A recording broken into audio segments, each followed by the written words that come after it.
do not wait to be ready, because there's never going to be the right time where you're going to be ready. So, hello, future business leaders of America. Today you're here with Esther Alvarado, your vice president, and our special guest, Melissa Esparza, your social admin committee president. Did you know that March is Women's History Month? What? Tell me more about this. In March, we celebrate the sacrifices and success of women all around the world. Really? Why is this a key factor? It's a key factor because women play many roles more than just beyond the house that are typically known. Who are some of the famous women in history? One of the biggest one I know is Cleopatra. I've heard of her. I think the famous one is Frida Kahlo. Or Rosa Parks. Or Queen Elizabeth. Or Queen Elizabeth II. Or Harriet Tubman.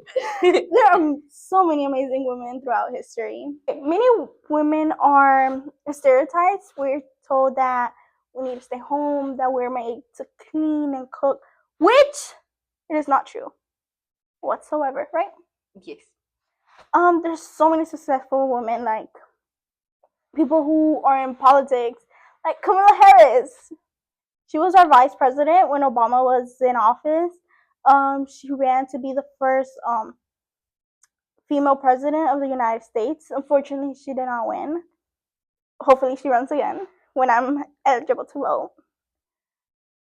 There's so many women who not just show up and show out, but young women like us who take leadership roles, like vice president, committee president. There's a lot. Women around the world aren't always, the basic person you think. Like sometimes you may think, oh, women as famous people, but usually they're close like you, like your parent, your mom, your grandma, your family, your relatives. Honestly, it can be even an adult at your school. Like genuinely, is anyone here that are like a woman who inspires you? It's not always gonna be a famous person, but just think about like the women who are around you. Like here, I have my friend. Like we're always gonna be together. Like it's just stuff like that. Like it's never gonna be a woman who's like you don't know personally. Like you may see your mom and you're like, wow, this is a famous. Like I know this person. Like she's famous to me because she's important to my life and stuff. Yeah, I mean, it's not always also going to be about the homemaker, because some women don't do the homemaking. Some of them decide to go out and work, like construction, military, and high positions like that, which is amazing that, with everything that's gone on through history, that there was a time period where we weren't allowed to vote. Luckily, in 1920, I believe, we're finally given the right to vote. A lot of things have definitely changed. Yeah, from honestly, it could be something simple. Like people always change. The world's gonna change eventually. We're gonna probably have a president who, like in Mexico, there's a female president. She's doing a great job in taking care of her land, like basically her country, to making sure that everything is right and that I think she's like the first Hispanic, like the first woman, the first female president in Mexico too. So obviously she's not gonna know everything, but at least she has control of her own country.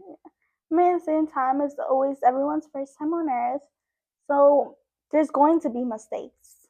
There's always going to be mistakes, but there's also limitation when it comes to making those mistakes. Genuinely, there's women out there who try their best to provide for a family, like their family, or there's some women that aren't allowed to have a family and start their own. But overall, they're always going to end up having like some type of family member or something, or even adopt a kid who they'll be able to take care of and cherish as their own. Yeah, I mean, sometimes we say that family or blood, just blood related, but I feel like that's different wise. Different people view it differently. I say that family is chosen, like reality chosen. Yeah, like this girly. Honestly, one of them I think might be like Rosa Parks, and yes, like she helped out like the African community to be able to sit wherever they want and like have that freedom and stuff like that. Like of course Martin Luther King Jr. like helped us well. Like he helped like make the movement, but also like you have to think about like women who actually fought to have something. Yeah, to fight against the segregation between the two races, which, without honestly, everyone is one single race. We're all human.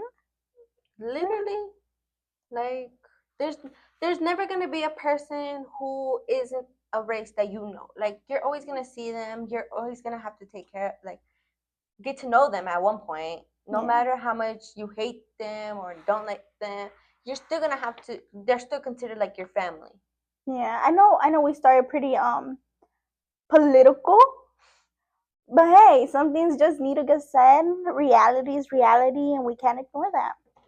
I mean, at the end of the day, things are gonna come out, and if they come out, they come out. But if they don't, well, they don't. Yeah. I mean, Like one of the people that I grew up was probably with like Selena. She was really like a person. Like she made her own songs. Like she grew up to singing. Her dad helped her and everything. Like when my mom, like when I watched the documentary of her, like the actual thing where it shows like everything about her and like how she passed. I was like, whoa! Like how could that happen? Like how can her friend, like her best friend, do that to her?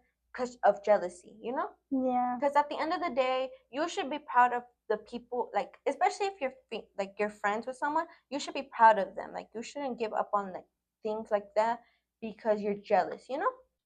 A fun fact about military and aviation is that Harriet Tubman was the first woman to lead an armed military operation in 1863. Do you have anything to pick up on that? I mean, first woman. Wow, like armed operations. That in itself is Kind of crazy. like us, we're here in our JRTC program at our school, and honestly, they've taught us about like the military. They taught us about every branch, like how everything goes, and just to hear that Harriet Tubman was the first woman to like lead it, it's like kind of mind blowing. Because usually they always talk about how men do this, men do that, but finding out this information is like, whoa, that's so mind blowing. Like, who would have thought that she would have been the first? I mean, for years we weren't even allowed to think about careers.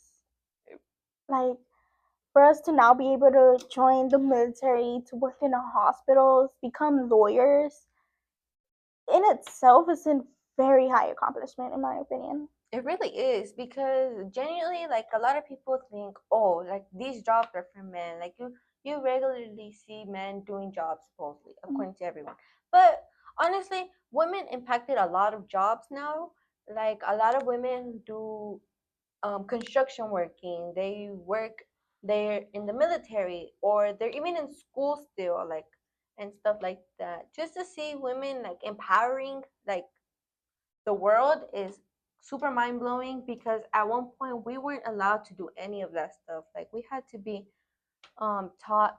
We were always taught like women were taught to be in the house cooking and having everything ready for when their husband got home or even when they got into an arranged marriage. Yeah. Like a lot of women had to deal with that because well obviously they weren't allowed to be dating like how everyone else is, but they had to be in an arranged marriage. Do you have anything else? Yeah. I mean, definitely, like, I know in some parts of the world that's still pretty common. It's still practiced, which, in my opinion, it's kind of unfortunate because everyone should be able to choose if they want to take that path of being a homemaker or going out there and doing more than just being a homebody and Yeah. staying home. I mean, another pretty cool fact, in my opinion, is the educational advancement.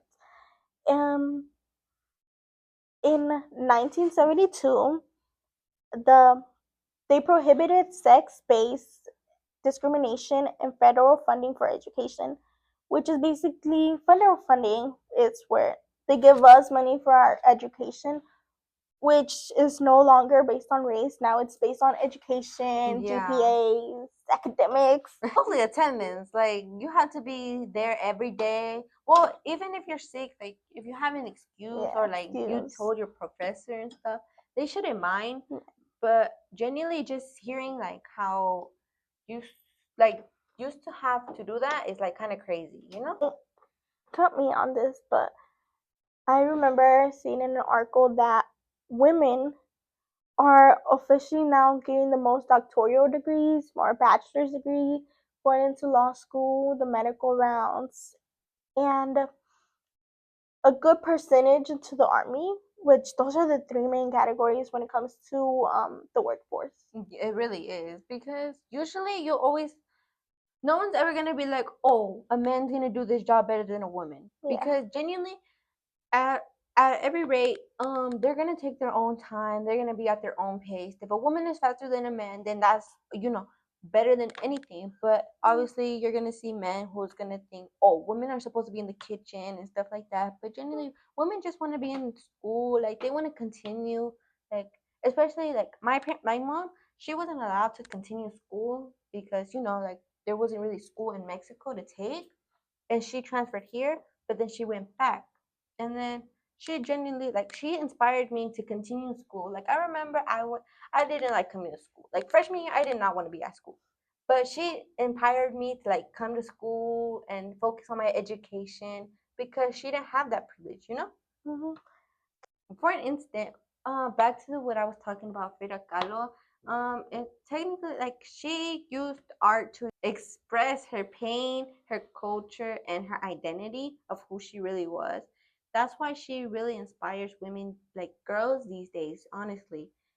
Cause a lot of people made fun of her because of the way she looked. Cause you know how she had a unibrow. Well, a lot of people made fun of her because of that. But honestly, as a person, like a Latina who actually has had a unibrow growing up, honestly, I learned like not to care about what people thought. Like honestly, like whatever they think is what they think. Like at the end of the day, it's your body. It's like what you want to do to your face and stuff. And yeah, that's like you should really express yourself at how you like to be. Like her, she expressed herself through art. Like she liked to paint. She made a whole bunch of famous paintings. And honestly, like that's like really cool. Like to think about like expressing yourself through art. Yeah. I mean, talking about art, there's different formattings of art. Yeah. I mean, my favorite format of art is books.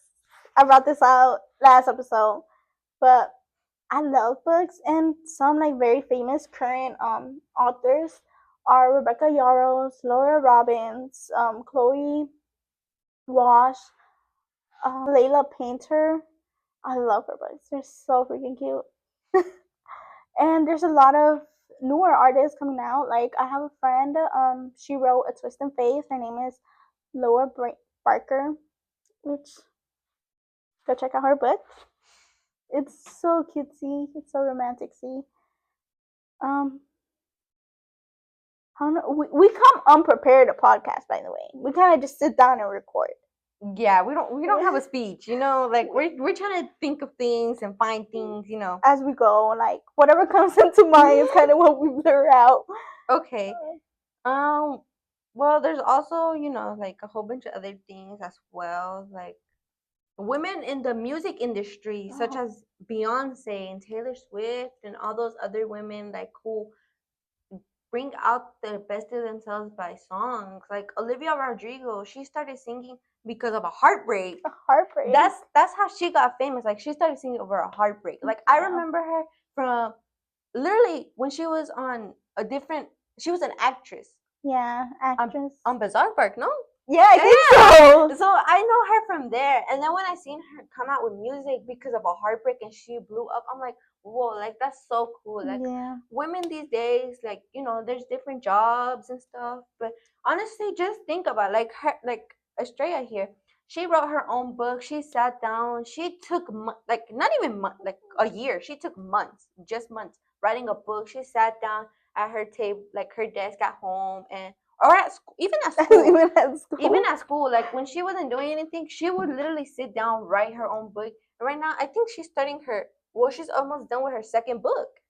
And like just take the time, find whatever is right for you. Like you don't actually have to think about what other people think. Like I mean, you don't have to go to school. Like like obviously you do need to go to school, but you don't have to go to like continue high like college and stuff like that. You Yeah. can just think about, oh, if you want to be a music artist, like just start writing lyrics Yeah. down. Or do you want to be a book like author? Like just write, like whatever you think. I mean, do not wait to be ready. Because there's never going to be the right time where you're going to be ready. Sometimes you just have to risk it for the biscuit and do the thing you want to do. Because no one's going to tell you, oh, this is what you need to do to become famous, to be an actor, to be art, anything. You have to take that first step by yourself. Because at the end of the day, you're doing it for yourself and not for anyone else. Like there's still women who are facing like challenges today, like such as gender stereotype, Yeah. unequal pay in some careers, and then being judged more harshly in leadership roles. Yeah, I mean, something that it's definitely everyday basis. Unfortunately for us as women, is the cat calls, the um being told like, oh, you shouldn't be wearing that. You should show less. You should show more. You should not talk that way. You should talk this way. Wear more makeup. Wear less makeup, and it's heartbreaking. I mean, there's also women in the sports category, Oh, such as sports. Sierra, how is her name? Serena, Serena Serena. Williams. She's considered one of the greatest athletes of all time, not just because she's one of the greatest female athletes, but she broke records, she challenged stereotypes, and showed that women belong at the highest levels of competition. She didn't just give up, like she kept trying, and like honestly, even if you mess up, like there's still time to grow. Like always think about that. Like you never actually stop growing. Like you're gonna keep growing as you get older. You're gonna learn more things and stuff like that. Like generally speaking, like a lot of girls like these days like think, oh, just because I messed up once, I'm not gonna try again. Like go for it. Like if you see like you are passionate about it, you should keep going up with it, because at the end of the day, it's your choice. Like if you don't want to continue it, then don't continue it. Like it's just up to you. Yeah, and talking about sports, Winter Olympics literally just happened, and I'm trying to remember her name, but I can't remember her name. But I put up her picture right here. They can't see that. Oh, she. Let me see. But I think her name is oh my god, Alicia. Alicia, Alicia Liu. Liu. Liu. Alicia Liu, Liu, Liu. Ali, Alicia Liu, Alyliu. Okay, she is. I believe she's 20 or 19 years old right now. Yeah, she's like 19 or 20, and she retired from figure skating at the age of 16. And she decided like 2 years ago, no, yeah, I think it was like 2 years ago that she decided to finally come out of retirement and to start skating again. And when she said that, I was surprised because I love Winter Olympics. I love figure skating, but we don't have that here in Georgia, at least not in the part we're from. So when she said that, she said something that I will never forget. She said that she does it for fun, that she doesn't go out there for the medal, which is insane because she came home with gold this Olympiad. Okay. There's other women such as Katherine Johnson. She was a mathematician whose calculations helped send astronauts into space. Uh, at the time, women, especially like women from color, they were often excluded like from opportunities in science and math. She proved that talent and intelligence doesn't matter depend on gender. She worked Her work was critical to NASA's success, yet for many years she didn't receive the recognition she deserved. Her story reminds us why visibility matters. Yes. Because like okay, speaking on that, like think about it. Women also like a lot of women use math and stuff like that. Like that's what they teach you in school. You think, oh, we're never gonna use this in the future, but sometimes you do need it for the future. Like Like to send someone to like space, like you most definitely need math for that. You need math. You need math. Math and science, basically those two collide together. It's always math and science. Yes, and those two. Cause she didn't get the recognition she deserved, and now she's a part of women's history. Like that's why a lot of people speak about her because well she's important now. We're gonna end this off. Well, I'm gonna end this off by saying women's women Women's History Month isn't about like saying women are better than men. It's about fairness. Like it's about recognizing and honestly learning about women who impacted our lives. And it's also to make sure when we tell stories of history, it's well told. Yeah. We're gonna end it off with saying stay humble And do it for yourself, no one else. We'll see you in the next episode, and happy Women History Month.